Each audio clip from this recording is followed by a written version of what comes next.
Waalaikumsalam warahmatullahi warahmatullahi wabarakatuh. wabarakatuh. Selamat pagi Pak Hadi, selamat pagi Pak Bustomi. Pagi, Pak Hengki.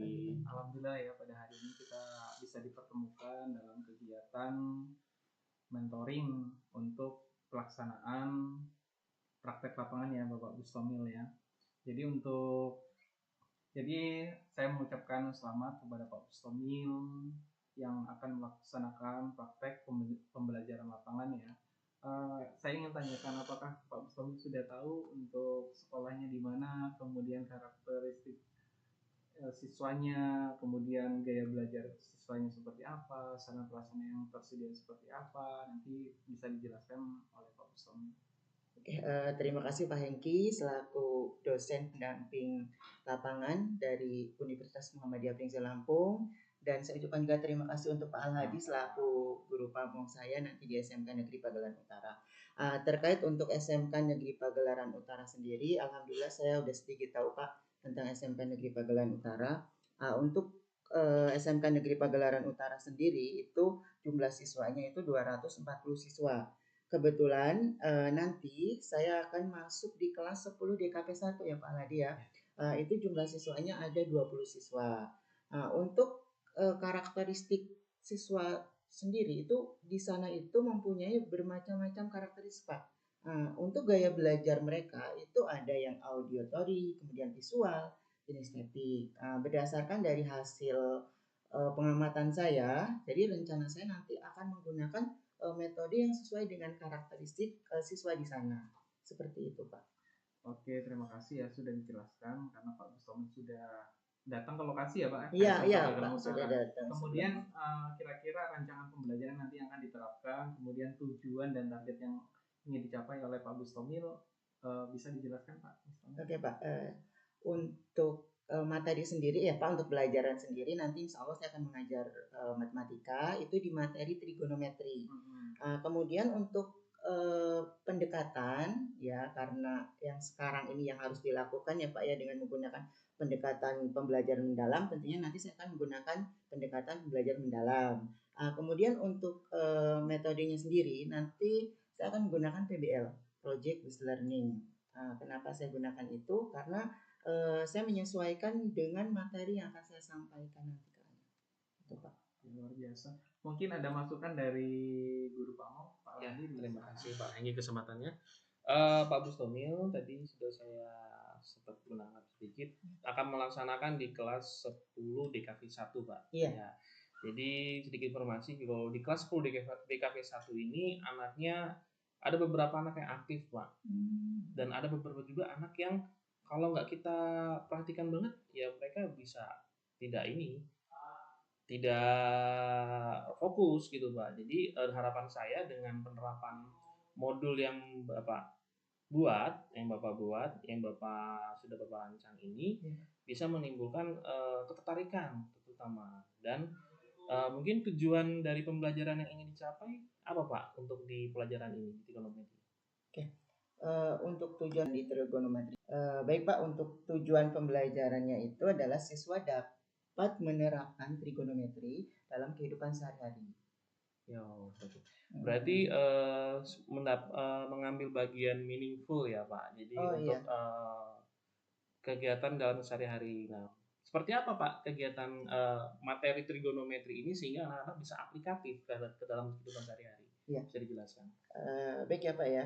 Jadi di prinsip pembelajaran mendalam itu kan saya ambil yang pembelajaran bermakna ya Pak ya, supaya kan anak itu bisa menerapkan trigonometri ini dalam kehidupan sehari-hari. Rencana yang akan saya lakukan, saya itu akan membuat alat sederhana yang namanya klinometer dengan bantuan busur derajat untuk menentukan ketinggian yang kita tidak perlu mengukur gitu kan. Jadi kita menggunakan alat sederhana itu. Oh baik, sangat menarik ini Pak Hengki dan Pak Bustomil. Jadi harapan saya nanti ini bisa diterapkan dengan baik di kelas 10 DKV 1 yang nantinya akan menjadi referensi juga bagi kami guru di SMK Negeri. Jadi dengan menggunakan alat peraga ini jadi pembelajaran lebih mengasihkan. Jadi matematika tidak membosankan. Seperti itu Pak. Luar biasa ya rancangan yang akan dilaksanakan oleh Pak Bustomil, kemudian sudah diberikan masukan oleh Pak Al-Hadi. Mudah-mudahan nanti kegiatan prakteknya itu berjalan dengan lancar ya Pak Mustomi. Amin.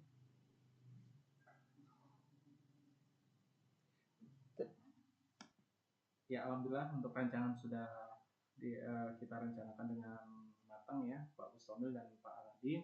Mudah-mudahan pelaksanaan itu berjalan lancar dan kita tunggu hasilnya untuk proses di besok di besok kelas di kelas ya. ya.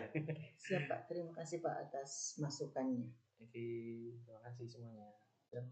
Assalamualaikum warahmatullahi wabarakatuh. Waalaikumsalam warahmatullahi wabarakatuh.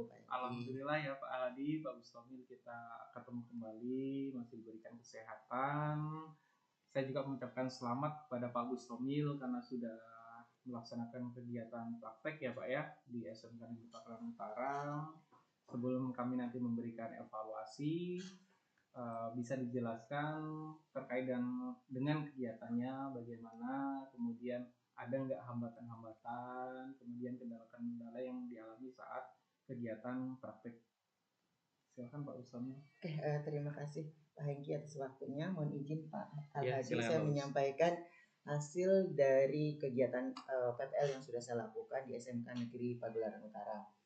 Untuk kesulitan dan hambatannya, sebelum ke situ saya mau coba menjelaskan dulu ya Pak ya, pembelajaran yang sudah saya lakukan di kelas.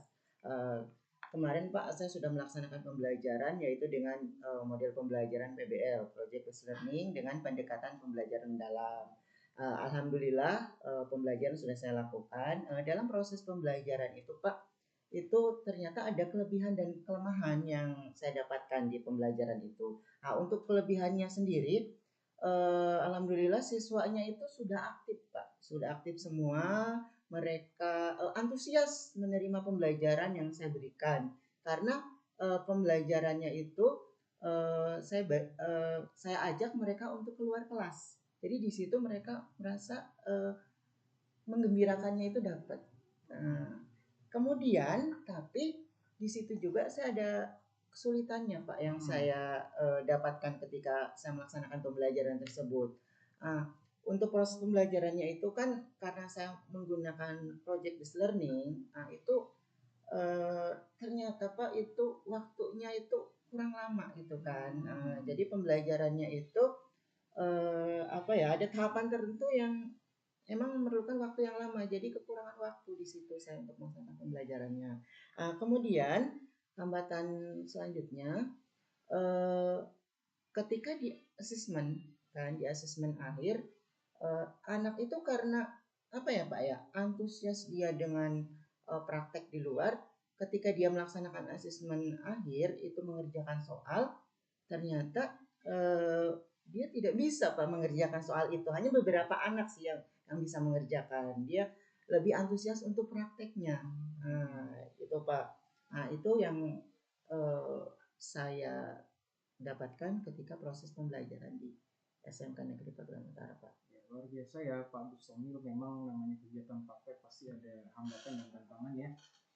Bisa boleh mungkin dari Guru Pamong untuk memberikan refleksi, karena kemarin kebetulan Pak Haldi mendampingi langsung ya Pak Mustomil ya di dalam kelas, sehingga mungkin lebih paham ya terkait dengan tantangan yang dihadapi oleh Pak Mustomil dan kira-kira masukan solusi untuk Pak Mustomil seperti apa? Ya baik, terima kasih atas kesempatannya Pak Henggi.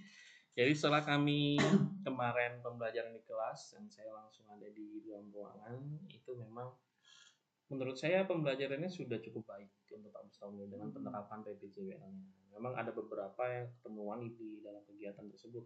Salah satunya mungkin kenapa manajemen waktu itu tidak dapat Pak ya, karena pembagian kelompoknya menurut saya masih belum heterogen Pak. Jadi memang ada beberapa kelompok menurut saya itu anak-anak yang punya minat rendah itu berkumpul dalam satu kelompok. Jadi mereka tuh pengennya seneng main aja Pak gitu loh. Jadi materinya nggak dapat di situ gitu. Jadi butuh asesmen awal Pak. Ketika pembagian kelompok itu memang kita harus melakukan asesmen awal, menentukan pembagian kelompoknya. Jadi setiap kelompok itu ada anak yang memang anak yang lebih rajin, lebih ini itu ada ditempatkan di satu kelompok itu.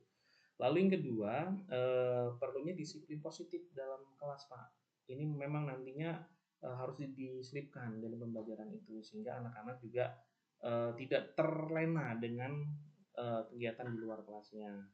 Lalu dalam penggunaan media, menurut saya juga memang kita harus tetap fokus terhadap siswa, Pak. Jadi media itu kan hanya perantara kita untuk anak itu mengerti. Iya. Ya. Untuk selanjutnya dalam penerapan keseharian atau meaningful kebermaknaannya, menurut saya sudah cukup dapat. Tapi mungkin bisa diberikan contoh-contoh real yang lainnya, Pak. Jadi tidak hanya penggunaan kilometer saja, tetapi dalam keseharian apa sih gunanya untuk trigonometri ini tidak hanya menggunakan alat ini, seperti itu Pak Mustamil. Lalu untuk selanjutnya mungkin beberapa hal yang kita temui ini bisa dicatat Pak Mustamil untuk nanti kita coba di siklus kedua. Jadi ada perbaikannya tadi yang sudah sampaikan. Lalu mungkin joyfulnya Pak ya lebih ditingkatkan lagi, walaupun sudah dapat, tapi menurut saya itu anak masih belum yang aha momennya belum dapat. Ternyata ini buat ini Pak. Jadi mereka terfokus dengan alat yang mereka pakai sehingga aha momennya itu yang belum yang ini loh belum. Jadi mereka asik dengan alat itu saja. Itu saja Pak. Mungkin itu Pak Hengki tambahan untuk Pak Mustamil. Harapan saya refleksi kita hari ini masukan dari Pak Hengki dan saya nanti bisa dicatat, bisa didokumentasikan sehingga untuk kedepannya siklus kedua kita perbaikan. Itu Pak. Terima kasih Pak Ahadi, luar biasa sebagai guru pamong ini yang sudah mendampingi Pak Mustamil dan kerjaan praktek dan evaluasinya sudah sangat bermanfaat ya Pak Mustamil, nanti bisa dicatat dan bisa untuk perbaikan ke depannya.